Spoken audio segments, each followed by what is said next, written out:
بسم اللہ الرحمن الرحیم۔ حضرت عیسیٰ علیہ السلام کا لقب مسیح ہے، جس کی اصل مسیحا ہے، اور مسیحا عبرانی زبان میں مبارک کو کہتے ہیں، یا یہ کہ مسیح کے معنی ہیں بہت سیر کرنے والا۔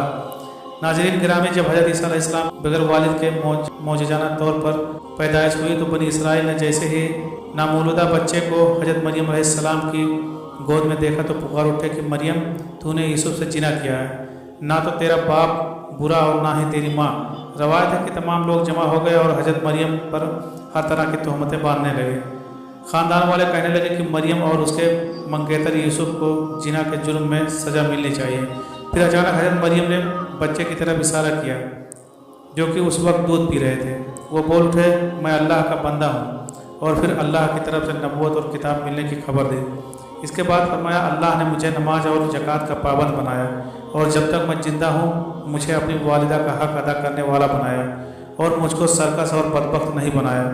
اور اللہ کی سلامتی ہے مجھ پر جب میں پیدا ہوا، جب میں مروں گا، اور جب دوبارہ زندہ کر کے اٹھایا جاؤں گا۔ یہ سننے کے بعد کچھ لوگوں کو تو یقین ہو گیا کہ بی بی مریم پاک دامن ہے اور یہ بچہ اللہ پاک کا معجزہ ہے، لیکن زیادہ تر پھر بھی حضرت مریم علیہ السلام اور ان کے بیٹے حضرت عیسیٰ علیہ السلام کے خلاف ہی رہے۔ جب حضرت عیسیٰ علیہ السلام کی عمر مبارک 7 سال کی ہوئی تو یہودیوں نے ان کو بہت تنگ کرنا شروع کر دیا اور بیت المقدس کے حالات خراب ہونے لگے۔ تو حضرت مریم علیہ السلام اپنے بیٹے حضرت عیسیٰ علیہ السلام کو لے کر مصر کی طرف ہجرت کر گئیں۔ پھر 13 سال مصر میں رہنے کے بعد اللہ پاک کے حکم سے دوبارہ فلسطین آئیں۔ پھر اللہ پاک نے 30 سال کی عمر میں حضرت عیسیٰ علیہ السلام کو انجیل عطا فرمائی۔ اللہ پاک نے حضرت عیسیٰ علیہ السلام کو بے شمار معجزات عطا فرمائے، جن میں قابل ذکر یہ ہے کہ حضرت عیسیٰ علیہ السلام بغیر والد کے پیدا ہوئے، ماں کی گود میں ہی کلام کرنا شروع کر دیا، مٹی کا پرندہ بنا کر پھونک مارتے تو وہ اڑنے لگتا، پیدائشی نابینا کی آنکھوں پر ہاتھ پھیرتے تو اس کو نظر آنے لگتا، کوڑ اور جزام کے مریضوں کو ہاتھ لگاتے تو بالکل صحت یاب ہو جاتے، جو کچھ لوگ کھاتے یا اپنے گھروں میں رکھ کر آتے آپ علیہ السلام سب تفصیل سے بتا دیتے۔ ان سب معجزات کے باوجود بنی اسرائیل کی اکثریت نے آپ کو جھٹلایا، اور صرف چند لوگ جن کی تعداد 12 بتائی جاتی ہے وہی آپ پر ایمان لائے، جن کو قرآن پاک میں حواریوں کے لقب سے پکارا گیا۔ ارشاد باری تعالیٰ ہے، جب حضرت عیسیٰ علیہ السلام نے ان کا کفر محسوس کر لیا تو کہنے لگے، اللہ تعالیٰ کی راہ میں میری مدد کرنے والوں کون کون ہیں؟ حواریوں نے جواب دیا، ہم اللہ تعالیٰ کی راہ میں آپ کے مددگار ہیں، ہم اللہ تعالیٰ پر ایمان لائے اور آپ گواہ رہے کہ ہم تابع دار ہیں۔ اس کے بعد تبلیغ کی غرض سے حضرت عیسیٰ علیہ السلام اپنے حواریوں کے ساتھ شام تشریف لے گئے۔ وہاں بھی بنی اسرائیل نے آپ کی بڑھ چڑھ کر مخالفت کی اور ہر طرح سے آپ علیہ السلام کو اذیتیں دیں۔ پھر ایک دن حضرت عیسیٰ علیہ السلام کے حواریوں نے عجیب فرمائش کی، جس کو اللہ پاک نے قرآن پاک میں اس طرح بیان کیا ہے۔ اور جب حواریوں نے کہا، اے عیسیٰ ابن مریم، کیا آپ کا پروردگار ایسا کر سکتا ہے کہ ہم پر آسمان سے خوان نازل کرے؟ انہوں نے کہا، اگر ایمان رکھتے ہو تو اللہ سے ڈرو۔ وہ بولے، ہماری خواہش ہے کہ ہم اس میں سے کھائیں اور ہمارے دل تسلی پائیں، اور ہم جان لیں کہ تم نے ہم سے سچ کہا اور ہم اس خوان کے نزول پر گواہ ہیں۔ حضرت عیسیٰ ابن مریم نے دعا کی، اے ہمارے پروردگار، ہم پر آسمان سے خوان نازل فرما کہ ہمارے لیے وہ دن عید قرار پائے، یعنی ہمارے اگلوں اور پچھلوں سب کے لیے، اور وہ تیرے طرف سے نشانی ہو، اور ہمیں رزق دے تو بہترین رزق دینے والا ہے۔ اللہ نے فرمایا، میں تم پر ضرور خوان نازل فرماؤں گا، لیکن جو اس کے بعد تم میں سے کفر کرے گا اسے ایسا عذاب دوں گا کہ اہل علم میں کسی کو ایسا عذاب نہ دوں گا۔ اب حضرت عیسیٰ علیہ السلام کی قوم پر بندروں اور سور بن جانے والا جو عذاب آیا، اس کی 2 طرح کی روایت ملتی ہیں۔ ایک تو یہ ہے کہ ایک دن قوم کے 40 کے قریب لوگوں نے حضرت عیسیٰ علیہ السلام کی گھیر لیا اور آوازیں کسنے لگے کہ زنا کی پیدائش ہمارے علاقوں سے نکل جا۔ حضرت عیسیٰ علیہ السلام کو بہت دکھ پہنچا تو اللہ پاک نے ان 40 پر یہ عذاب نازل کیا کہ کچھ کو بندر اور کچھ کو سور بنا دیا۔ قرآن میں اللہ پاک فرماتا ہے، کہہ دو کیا میں تمہیں بتاؤں کہ اللہ کے ہاں ان میں سے کس کی بری سزا ہے؟ وہی جس پر اللہ نے لعنت کی اور اس پر غضب نازل کیا، اور بعضوں کو ان میں سے بندر بنایا اور بعضوں کو سور، اور جنہوں نے شیطان کی بندگی کی وہی لوگ درجہ میں بدترین ہیں اور راست سے بھی بہت دور ہیں۔ دوسری روایت حضرت عمارہ بن یاسر رضی اللہ عنہ سے ہے کہ حضور اکرم صلی اللہ علیہ وسلم نے فرمایا، آسمان سے دسترخوان اترا جس میں روٹی اور گوشت تھا، ان کو حکم ملا کہ خیانت نہ کریں، ذخیرہ نہ کریں اور نہ کل کے لیے اٹھا رکھیں، لیکن انہوں نے خیانت کی، ذخیرہ کیا اور اٹھا کر رکھا تو بندروں اور سوروں میں تبدیل ہو گئے۔ جب حضرت عیسیٰ علیہ السلام کی عمر مبارک 33 سال ہوئی تو یہودیوں نے آپ کو سولی پر چڑھانے کا فیصلہ کر لیا۔ حضرت عیسیٰ علیہ السلام کے زمانے میں شام کا علاقہ رومیوں کے زیر نگی تھا، یہاں ان کی طرف سے جو حکمران مقرر تھا وہ کافر تھا۔ یہودیوں نے حضرت عیسیٰ علیہ السلام کے خلاف اس کے کان بھر دیے، چنانچہ اس نے یہودیوں کے مطالبے پر حضرت عیسیٰ علیہ السلام کو سولی دینے کا فیصلہ کر لیا، لیکن اللہ تعالیٰ نے بحفاظت آسمان پر اٹھایا۔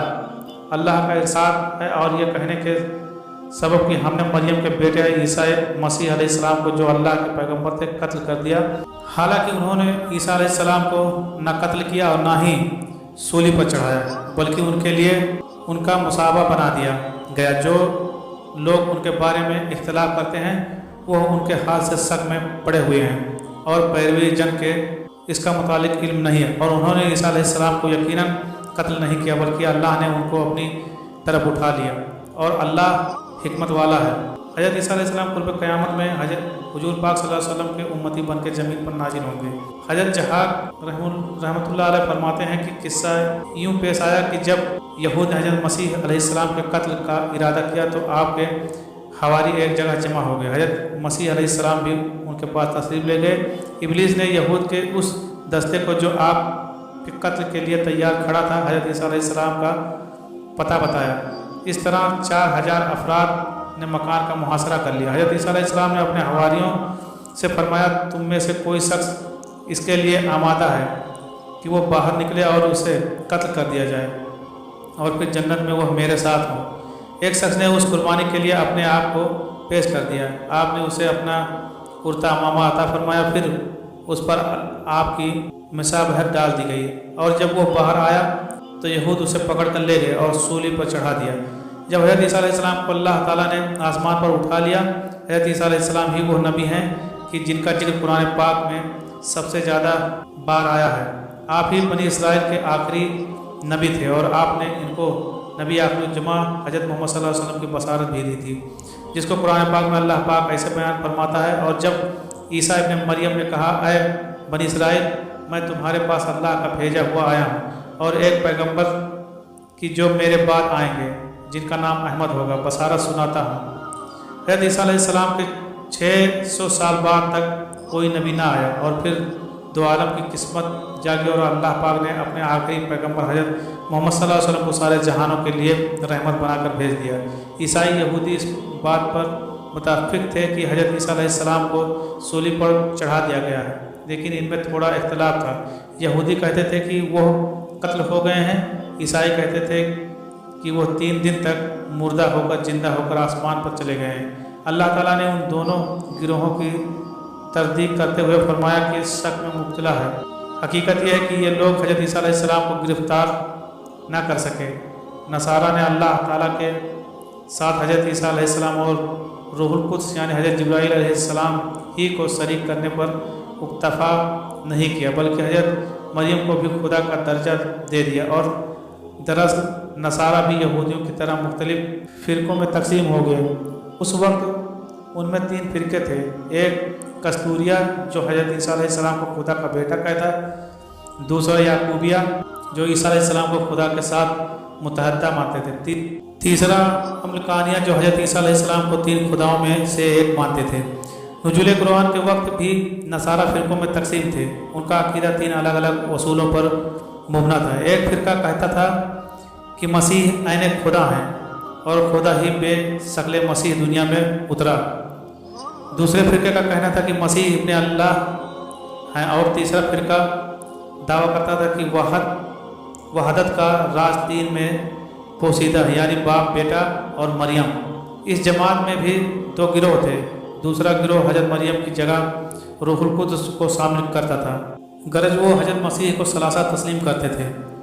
اللہ تعالیٰ نے قرآن کریم میں فرمایا، اے اہل کتاب، اپنے دین میں حد سے نہ بڑھو اور اللہ کے بارے میں حق کے سوا کچھ نہ کہو۔ مسیح مریم کے بیٹے اللہ کے رسول اور اس کا کلمہ تھے، اور 3 خدا کہنے سے باز آ جاؤ، یہی تمہارے لیے بہتر ہے۔ اللہ ہی معبود واحد ہے اور اس سے پاک ہے کہ اس کی اولاد ہو، جو کچھ زمین آسمانوں میں ہے سب اسی کا ہے۔ سورہ مائدہ میں ارشاد ہے یقیناً وہ لوگ کافر ہوں گے جنہوں نے کہا مسیح ابن مریم ہی اللہ ہیں۔ آپ کہہ دیجئے کہ اگر اللہ تعالیٰ مسیح، ان کی والدہ اور روئے زمین کے سب لوگوں کو ہلاک کرنا چاہے تو کون ہے جو اللہ تعالیٰ پر کچھ اختیار رکھتا ہو؟ سورہ مریم میں اللہ تعالیٰ ایسا کہنے والے کو عذاب الہی یاد